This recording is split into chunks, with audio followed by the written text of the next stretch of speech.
नमस्कार मित्रांनो, बरीच माझ्याकडे जी पेशंट येतात त्यांना संभोग करण्याची पूर्वी त्यांना आणि त्याच्या पार्टनरला काय तयारी करायला पाहिजे आणि कशी तयारी करायला पाहिजे की ज्यामुळे आपली संभोग क्रीडा जी आहे ती खूप विस्मरणीय राहील, असं काय करता येईल त्याच विषयावर आज आपण थोडक्यात माहिती घेत आहोत.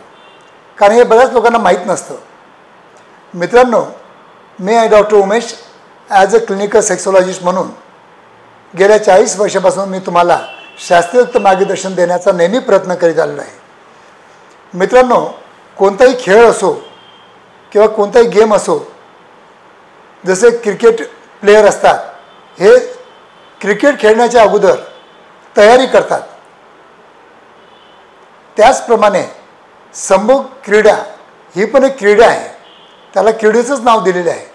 याच्यामध्ये पण आपल्या दोघांना, तुम्हाला आणि तुमच्या पार्टनरला काही तयारी करावी लागते की ज्याच्यामुळे दोघांचा पण गेम चांगला होऊ शकतो. मित्रांनो, जर पुरुषांच्या बाबतीत बोलायचं झालं तर पुरुषांनी कंपल्सरी सकाळपासून आपल्या पार्टनरबरोबर जे आपलं वैचारिक देवाणघेवाण असते ती चांगली प्रॉपर करायला पाहिजे. दिवसभरामध्ये कुठेही तुम्ही तिला टॉर्चर नाही करायला पाहिजे. चांगलं प्रेमाने बोललं पाहिजे. आणि आज आपली रात्र आपल्याला सुहागरात्रासारखी आपल्याला तयारी करायची आहे आणि तसं आपल्याला म्हणजे आज एन्जॉय करायचं आहे हे तुम्ही तिला पूर्वी कल्पना द्यायला पाहिजे. त्याचप्रमाणे स्त्रियांनासुद्धा जर इच्छा असेल काम करण्याची तर तिनं पण आपल्या पुरुषाबरोबर दिवसभरामध्ये चांगलं वागलं पाहिजे आणि काहीतरी चावट बोलून आपल्या पार्टनरला एक्साइटमेंट द्यायला पाहिजे.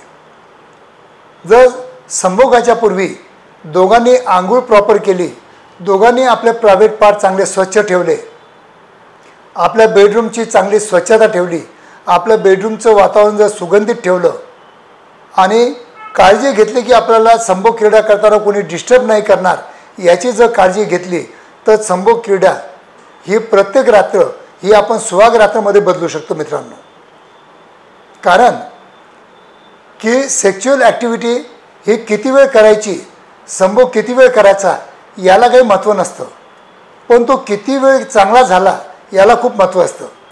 कारण की स्त्रियांना नंबरमध्ये इंटरेस्ट नसतो.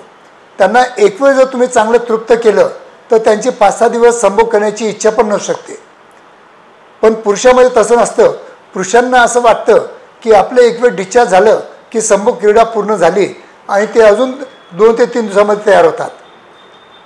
तर मित्रांनो, प्रत्येक क्रीडेमध्ये ज्याप्रमाणे आपण पूर्वतयारी करतो किंवा परीक्षेच्या अगोदर पूर्वतयारी करतो त्याचप्रमाणे जर रोजच्या रोज तुम्ही काम क्रीडा करताना जर पूर्ण तयारी केली की आज कोणत्या पोझिशनमध्ये करायचं आहे, आज कोणत्या वेगळ्या पद्धतीने करायचं आहे, आज आपल्या सेक्शुअल क्रीडेमध्ये नाविन्य आपल्याला काय टाकायचं आहे, हे जर तुम्ही जर दिवसभरामध्ये जर विचार केला तर प्रत्येक रात्र संभोग क्रीडा ही चांगल्यात चांगली तुम्ही करू शकता. यासाठी फक्त तुम्हाला वैचारिक आणि शारीरिक तुम्हाला थोडीशी मेहनत घेणं गरजेचं असतं. आणि हे तुम्हाला मी नेहमी सांगत आलेलो आहे की चांगलं सेक्शुअल लाईफ मेंटेन करण्यासाठी तुम्ही तुमच्या लाईफमध्ये हे व्हॅक्यूम थेरपी डिव्हाइस जे पेनाइल एक्झरसायझर आहे आणि अल्फाजेन ऑइलसारखे जे ऑइल आहे जे डेली 10 मिनटं सकाळी 10 मिनटं संध्याकाळी मसाज करायचे आहे. जर संभोग करण्याच्या अगोदर फक्त 10 मिनटं याने जर तुम्ही या व्हॅक्यूम थेरपी डिव्हाइसनं जर व्यायाम केला आणि 10 मिनटं या अल्फाजेन ऑइलसारख्या ऑइलने जर मसाज केला, तुमच्या पार्टनरकडून जर मसाज करून घेतला तर तुमच्या बॉडीमधले जे हार्मोन्स असतात ते प्रॉपर एक्साईट होऊन प्रॉपर ब्लड फ्लो तिथं वाढून तुमची संभोग क्रीडा चांगल्या प्रकारे होऊ शकते. धन्यवाद मित्रांनो.